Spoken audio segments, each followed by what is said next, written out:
Peter Foy spoke with Action 7 News reporter Will Carr about the crushing custody loss of his 7-year-old daughter, Kate. And anybody who's been around me and my children for more than 5-10 minutes can see the love and the bond that's there. Our family court system operates on the basis that says we will award the child, in effect, to one or the other parent. I want to be your father, and I want to raise you, and I love you very much. I love you more than anything in the world. In a society that doesn't recognize fathers' parental rights and believes men to be inessential to children's well-being. So they now have custody of your child. You don't. Nothing else is important to me in this world other than my relationship with those kids. This keeps you away from your kids. It keeps me away from my kids. Did you know before the year 2013, the FBI defined rape as only pertaining to females? Males have the added burden of facing a society that doesn't believe that rape can happen to them at all. Society sort of isn't very much set up for men speaking. We never talk about it, it's not really referenced in film or television or media reports, but it exists, and the stats for London are alarming. The reality is that a man every hour experiences some form of sexual assault in London, and that's just adults.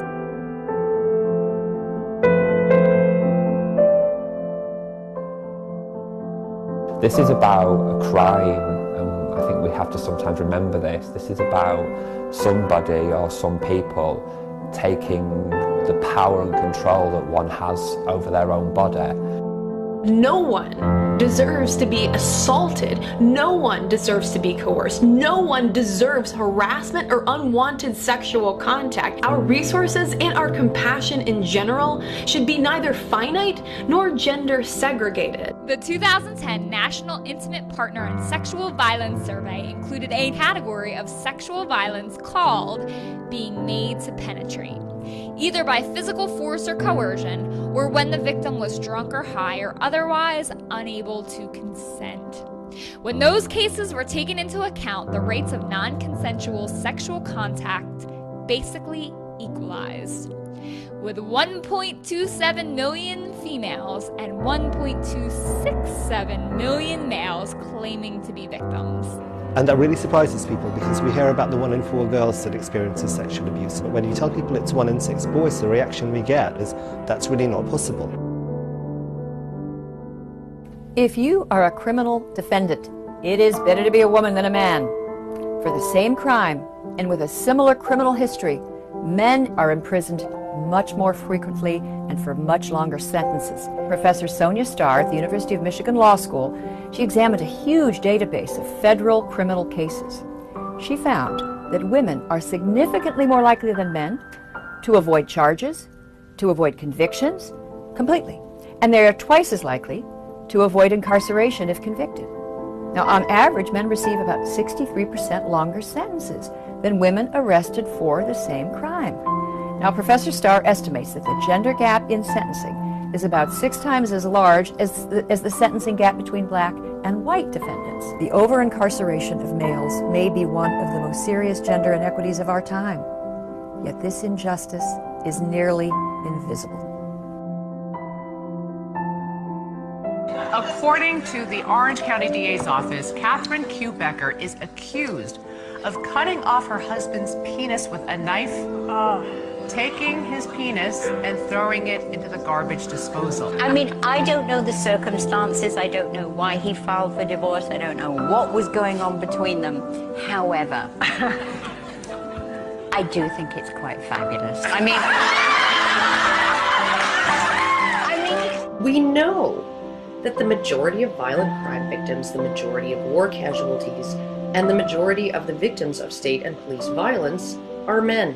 Consider campus crime. It's actually men who need safe spaces more than women, because according to the Bureau of Justice statistics, men are twice as likely to be victims of violent crime on campus. Just to give context, around the world, men are 3 times more likely to die violently, yet it is an epidemic of violence against women. There were approximately 12,000 murder victims in 2013.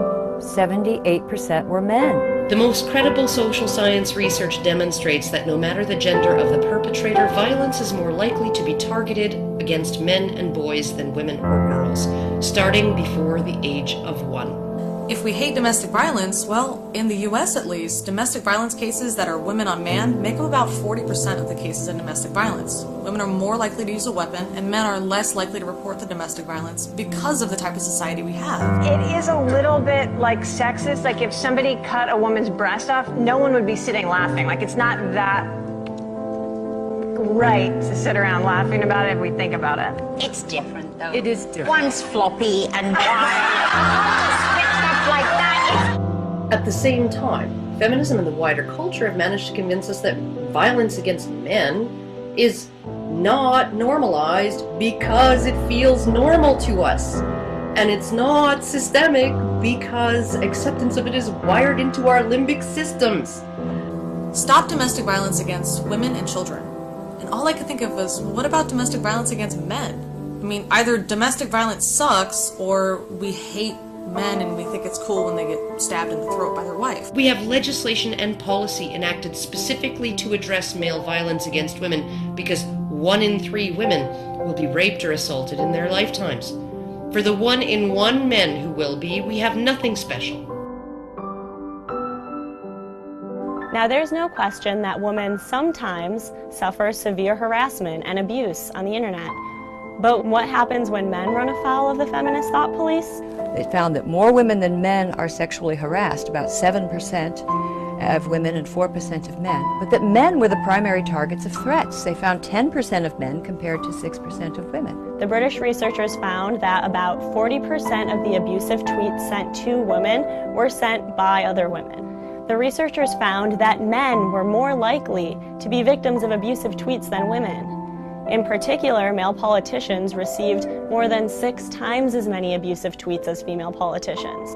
Another study by a professional polling organization found that males age 19 are the group most likely to be affected by trolling or bullying among teenagers. Now, the Pew findings suggest that overall, men face as much or more abuse than women.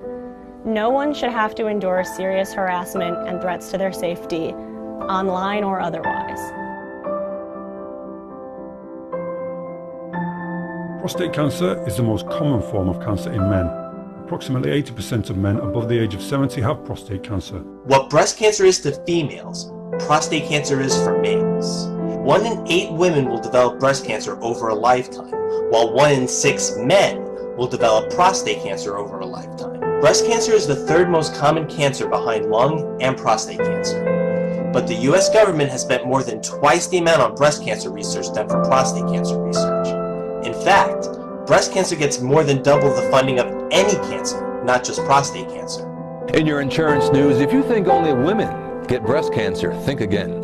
45-year-old Scott Cunningham of North Carolina can attest to that. In fact, the local health district does have a federally funded program, but just as Scott was told, it's very specific on who qualifies. With no insurance, he called the local health department and asked if I could get a screening for breast cancer. And they told me that they only screen women. Now, am I saying that it's a bad thing that breast cancer is getting all this funding and attention? No. But what I am saying is that it's unfortunate that no other cancer gets anywhere near the amount of funding and attention that breast cancer does. The dirty, sweaty, smelly, dangerous jobs are still predominantly male-dominated, aren't they? There may be a few women, but the lethal professions are largely a male preserve. And they still kill men on the job at 20 times the rate of women. Well, is it any surprise that the Bureau of Labor Statistics reports that every year about 5,000 Americans die in workplace accidents, 92% of them men. Throughout history, of course, men have always been expected to sacrifice their bodies in labor and to sacrifice their lives in war. And though there are many women serving in the armed services, fewer than 8% profess a desire to engage in combat. If you visit a veterans hospital or a rehabilitation center, male privilege is not the first idea that will come to your mind. Suffice to say that if all men walked off the proverbial job at work and at home for 3 days, we would be 3 years cleaning up the mess. What I'm going to talk about today is usually considered illogical. A lot of people feel offended when I talk about it. It is usually politically incorrect, especially in the atmosphere environment that we are right now. Today is International Men's Day. Some argue that we don't need such an event, given that so many areas of society are still heavily tilted in favour of men. You have to excuse me for laughing, that the idea that men don't have the opportunity to ask questions in this place is a frankly laughable thing. There's a very big difference between men raising issues and the raising of men's issues. What is the point of all this? Because many people say, well, in a world of inequality, most days are men's days, if not all of them. Yeah, I mean, it's a concept that's routinely mocked. Indeed, Jess Phillips, the Labour MP, did so at the Backbench Business Committee 2 weeks ago. Jess Phillips, you were saying it was laughable. Do you regret saying that now? Was that the right reaction to burst out laughing? The thing that I said was laughable. I stand by. All International Men's Day is a way for men to make fun of feminism and to make fun of sexism that females actually experience, and it's disgusting. Is it really so bad to talk about these things? Are you really so selfish that you can't bear to see attention on men's issues for a day? I can't say that I think there is a need for International Men's Day debate. Family courts, divorce, alcoholism, substance abuse, homelessness, imprisonment, punitive prison fines. These are things that disproportionately affect men. That's why we need an International Men's Day to talk about a broad range of issues. All we want is the ability to talk about things that are killing us, and that's not misogynistic. Hell, look at York University. They cancelled their Men's Day events after public pressure from feminists.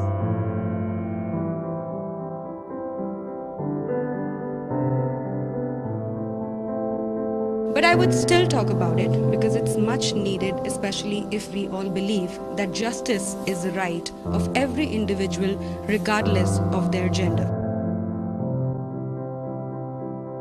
Being a normal boy is a serious liability in today's classroom. Around the world, boys are more likely than girls to be classified as low achievers, which means they weren't proficient in reading, math, science, and problem solving. Women get better grades, they win most of the honors and prizes, and they're far more likely to go to college. Today, women earn 62% of associate's degrees, 57% of BAs, 60% of masters, and 52% of doctorates. Our schools do a much better job educating women than men. The underachievement of boys in education compared to girls. Male deficits in education are far more serious today than they were in the past. The type of evidence we'll be seeing is that for the first time in U.S. history, our sons will have less education than their dads. If we take this worldwide, the UN found this year that boys have fallen behind girls in every single one of the 70 developed nations. Male underachievement is everyone's concern. These are our sons. These are the young men with whom our daughters will build a future. If boys are in trouble, so are we all. Men and boys are more likely to be raised with feminist values now than at any point in history, and yet their suicide rates are soaring. Not just relative to women, but relative to 10 years ago. Did you know that suicide is the biggest killer of men under 45 in the United Kingdom? I didn't know that. Suicide in the UK takes 12 male lives every day. In the United States, 89 men per day. That's about 4 men every hour. Because the numbers are really quite shocking when it comes to male suicide in this country. More than 4,800 men took their own lives in 2013. I thought about it and I was extremely disturbed about it, but I did not react or act until I saw this video online.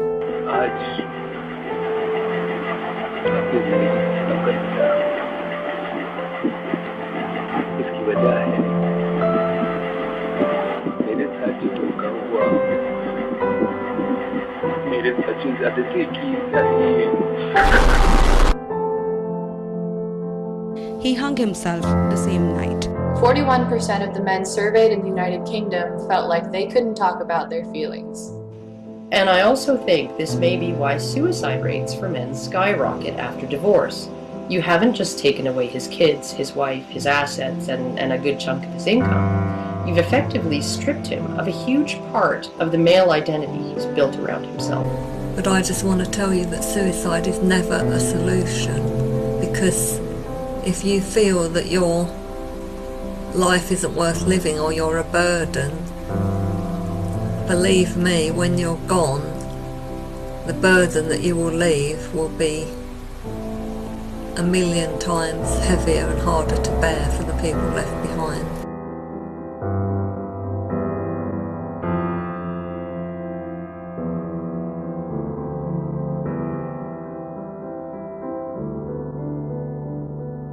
These issues need attention, and frankly, men have to scream to be heard. They just do, even by other men. And that's just freaking sad.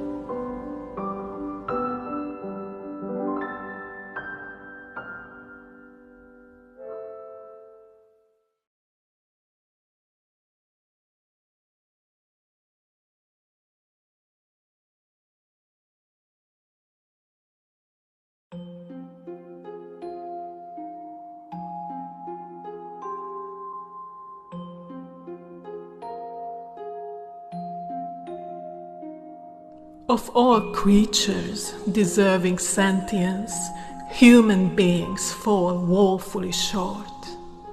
So many of our most egregious failings are a result of our backward biology.